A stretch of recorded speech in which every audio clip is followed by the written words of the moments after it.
बिस्मिल्लाहिर्रहमानिर्रहीम। अस्सलाम वालेकुम। सेकेंड ईयर फिज़िक्स का पास पेपर हम देखेंगे गुजरांवाले बोर्ड का 2024 का। ग्रुप नंबर 2 है इसका।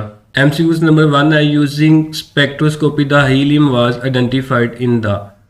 स्पेक्ट्रोस्कोपी का यूज़ करते हुए सबसे पहले जो हीलियम आइडेंटिफाई हुई थी वो सन में हुई थी, तो ऑप्शन बी इसका करेक्ट ऑप्शन होगा।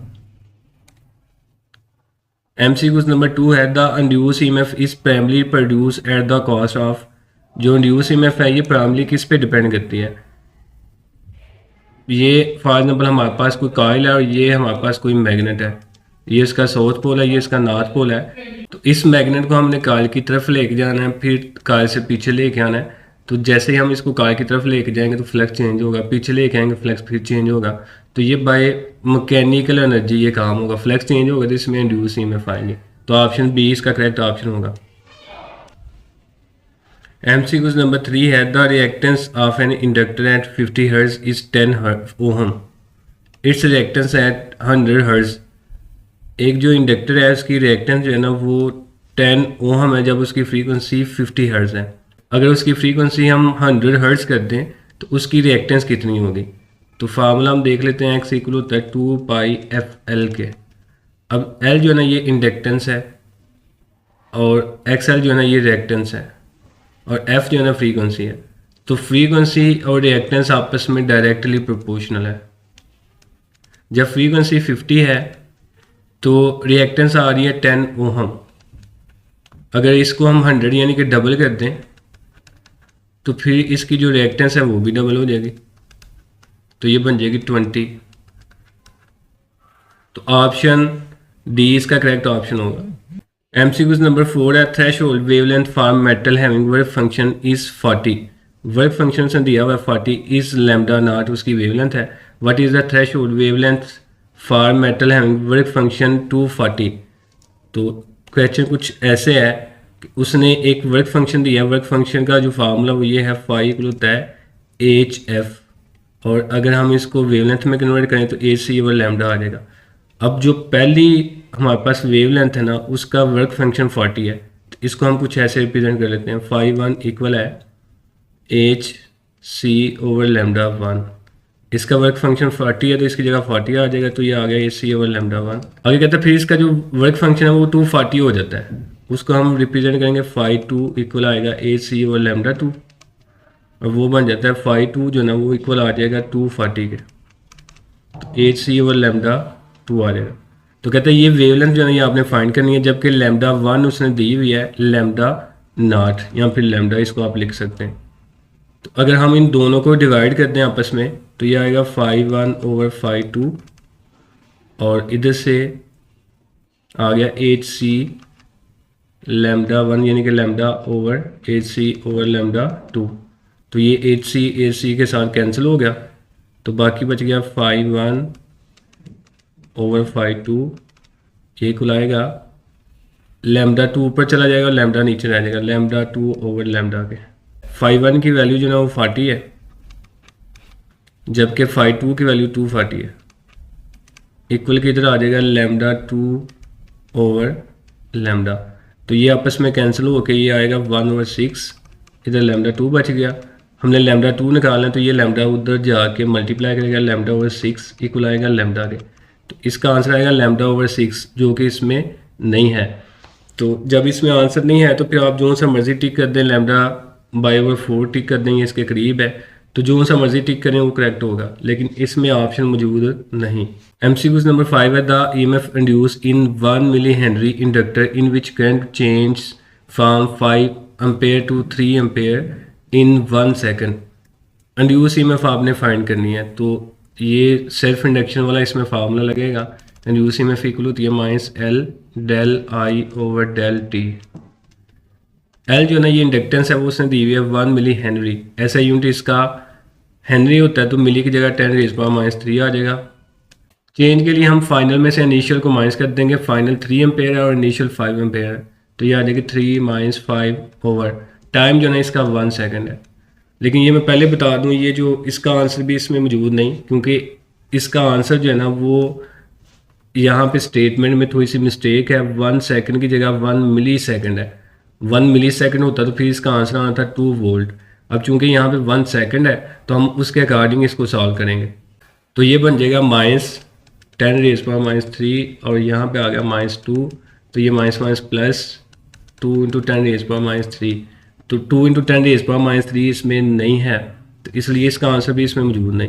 लेकिन बुक्स के अंदर जो स्टेटमेंट है वहाँ पे 1 सेकंड की जगह 1 मिली सेकंड है। अगर 1 मिली सेकंड हो तो 10⁻10⁻³ के साथ कैंसिल होके आंसर इसका 2 वोल्ट आता है। तो इसका भी आप जो ना जो सा मर्जी टिक कर दें, चूँकि इसमें मौजूद नहीं, तो ये भी आपका करेक्ट होगा। बोर्ड का ये रूल होता है, अगर आंसर ना हो तो आप जो सा मर्जी टिक करें वो करेक्ट होगा। MCQ नंबर 6 है, 2 metallic sphere of radius 1 cm and 2 cm get equal quantity of charge which has greater surface charge density। तो इनमें से किसकी surface charge density जो ना वो ग्रेटर होगी। surface charge density का फार्मूला हमने पढ़ा हुआ है, इसको हम रिप्रेजेंट करते हैं सिग्मा के साथ, ये इक्वल होता है Q/A के एरिया के। अब चूंकि चार्ज की क्वांटिटी दोनों में सेम है, एरिया जो ना वो डिफरेंट है। एक का एरिया 1 सेंटीमीटर है पहले का, दूसरे का 2 सेंटीमीटर है। एरिया और चार्ज डेंसिटी आपस में इन्वर्सली प्रोपोर्शनल है। जिसका एरिया कम होगा चार्ज डेंसिटी उसकी ज़्यादा होगी। तो पहले वाले का एरिया कम है तो सरफेस चार्ज डेंसिटी उसकी ज़्यादा होगी। तो ऑप्शन ए इसका करेक्ट होगा, फर्स्ट स्फीयर। MCQ नंबर 7 है, the voltage gain of an amplifier having RI = 1 ohm, beta = 100 है, RC = 20 ओम है। तो आपने वोल्टेज गेन जो है ना वो फाइंड करनी है।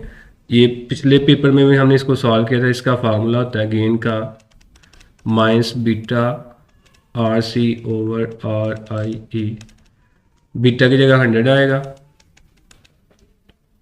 और RC की जगह 20 आएगा और RIE की वैल्यू जो ना वो 1 है। तो अगर हम इनको मल्टीप्लाई कर दें तो इसका आंसर आता है 2000। तो ऑप्शन ए इसका करेक्ट होगा। MCQ नंबर 8 है, if the length of conductor is double and it's cross sectional area is half, it's conductance will be. इसकी जो कंडक्टेंस है उस पर क्या इफेक्ट होगा। कंडक्टेंस चूंकि रेसिप्रोकल होती है रेजिस्टेंस की, तो रेजिस्टेंस का फार्मूला है ρL/A। तो कंडक्टेंस को हम G से रिप्रेजेंट करते हैं, इसका फार्मूला बन जाएगा A/ρL। अब एरिया जो है ना वो आपने करना है हाफ, आधा, तो इसकी जगह 1/2 आएगा। रो ऐसे ही लेंथ जो है ना डबल करनी है, इसकी जगह 2L आ गया। तो ये बन जाएगा 1/2 नीचे आके ये आएगा, ऊपर A बच गया और 2 नीचे आके बन गया 4ρL। तो ये हमारे पास G' आ गया।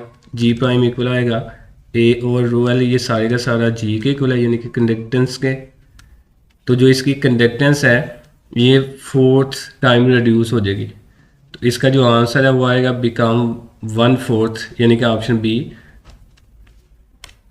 MCQ नंबर 9 है, the capacity of condenser is 4 × 10⁻6 farad. ये कैपेसिटेंस गिवन है, पोटेंशियल इज 100 वोल्ट, उसका पोटेंशियल जो ना 100 वोल्ट है। The energy release on discharging it fully. तो जो एनर्जी रिलीज होगी इसमें से वो आपने बतानी है। तो कैपेसिटेंस और वोल्टेज दोनों गिवन, तो यहाँ पे फार्मूला हम लगाएंगे E = 1/2 CV का स्क्वायर। C की जगह C की वैल्यू 4 × 10⁻6 और V की जगह V की वैल्यू 100 है, ऊपर इसका स्क्वायर आएगा। इसको अगर हम सॉल्व करते हैं तो इसका आंसर आता है 0.02 जूल। तो ऑप्शन ए इसका करेक्ट ऑप्शन होगा। आप लोग भी इसको सॉल्व कर लें। MCQ नंबर 10 है, circulation of blood can be studied by. जो ब्लड की सर्कुलेशन है ये हम सोडियम 24 से स्टडी करते हैं, तो ऑप्शन ए इसका करेक्ट होगा। MCQ नंबर 11 है, if a wire is stretch to double of its length then strain will be. तब जो स्ट्रेन है वो कितनी होगी। तो स्ट्रेन का फार्मूला है change in length over original length. तो कहता है पहले उस वायर की लेंथ जो है ना वो L थी, अब उसको चेंज करके हमने क्या कर दिया, उससे डबल कर दिया। तो ये कुछ ऐसे आ जाएगा। चेंज हम कैसे निकालेंगे, final minus initial. Final 2L आएगी और इनिशियल पहले क्या थी, L/L। तो ये आ जाएगा 2L - L, L/L, L के साथ कैंसिल हो गई, इसका आंसर आएगा 1। तो ऑप्शन बी इसका करेक्ट ऑप्शन होगा, स्ट्रेन इसकी 1 होगी। MCQ नंबर 12 है, unit of decay constant lambda. Decay constant का जो यूनिट है ये पर सेकंड होता है। ऑप्शन डी इसका करेक्ट ऑप्शन होगा। MCQs नंबर 13 है the term transistor stand for. Transistor stand for होता है ट्रांसफर ऑफ रेजिस्टेंस, तो ऑप्शन ए इसका करेक्ट ऑप्शन होगा। MCQs नंबर 14 है force on current carrying conductor per unit length is given by. Force on current carrying conductor आपने find करनी है per unit length की, तो फोर्स का फार्मूला है F equal ILB sin theta. ये force on current carrying conductor होती है, तो पर यूनिट लेंथ का मतलब इसको दोनों तरफ हम लेंथ के साथ डिवाइड कर देंगे, L के साथ कैंसिल हो जाएगा, तो IB sin थीटा इसका आंसर आएगा। तो ऑप्शन डी इसका करेक्ट ऑप्शन होगा। MCQs नंबर 15 है for a current carrying solenoid term N has unit S. जो N है ना इसका यूनिट क्या आएगा, स्मॉल n यहाँ पे जो ना number of turns per unit length है और ये इक्वल होता है N ओवर L के। N जो ना ये नंबर ऑफ टर्न्स है, यानी कि कोई नंबर होगा तो नंबर का कोई यूनिट नहीं होता, और नीचे लेंथ है, लेंथ का यूनिट मीटर होगा, ऊपर जाके पर मीटर बन जाएगा, तो इसका आंसर आएगा सी वाला, ऑप्शन सी इसका करेक्ट ऑप्शन होगा। MCQs नंबर 16 है when applied potential difference is increase capacitance of parallel plate capacitor. अगर पोटेंशियल डिफरेंस को हम इंक्रीज करें तो जो कैपेसिटेंस है उस पर क्या इफेक्ट होगा, पैरेलल प्लेट की कैपेसिटेंस पे, तो उसका formula A epsilon not over D. तो उस पर कोई इफेक्ट नहीं होगा क्योंकि कैपेसिटेंस जो है ना वो तो वोल्टेज पे डिपेंड ही नहीं कर रही। तो इसका आंसर आएगा सी वाला, रिमेन सेम। MCQs नंबर 17 है in photoelectric effect the intensity of light made twice than initial value the maximum kinetic energy of photoelectrons becomes. तो जो इसकी मैक्सिमम काइनेटिक एनर्जी है वो कितनी बनेगी, इसकी जो काइनेटिक एनर्जी है ना वो सेम रहेगी, उस पर कोई इफेक्ट नहीं होगा, क्योंकि हमने पढ़ा हुआ है कि जो इंटेंसिटी ऑफ लाइट है ना ये डायरेक्टली प्रोपोर्शनल होती है नंबर ऑफ इलेक्ट्रॉन्स पे। तो अगर आप इंटेंसिटी ऑफ लाइट को बढ़ाएंगे तो नंबर ऑफ इलेक्ट्रॉन्स बढ़ेंगे, एनर्जी पे कोई इफेक्ट नहीं होगा। इलेक्ट्रॉन की एनर्जी जो है ना वो फ्रीक्वेंसी के साथ डायरेक्ट रिलेशन बनाती है, तो अगर आप फ्रीक्वेंसी को इंक्रीज़ करते हैं तो फिर काइनेटिक एनर्जी जो है ना वो भी इंक्रीज़ या फिर डिक्रीज़ होगी। तो चूंकि यहाँ पे इंटेंसिटी ऑफ लाइट इंक्रीज़ हो रही है इसलिए इसकी काइनेटिक एनर्जी पे कोई इफेक्ट नहीं होगा, तो ऑप्शन ए इसका करेक्ट ऑप्शन होगा।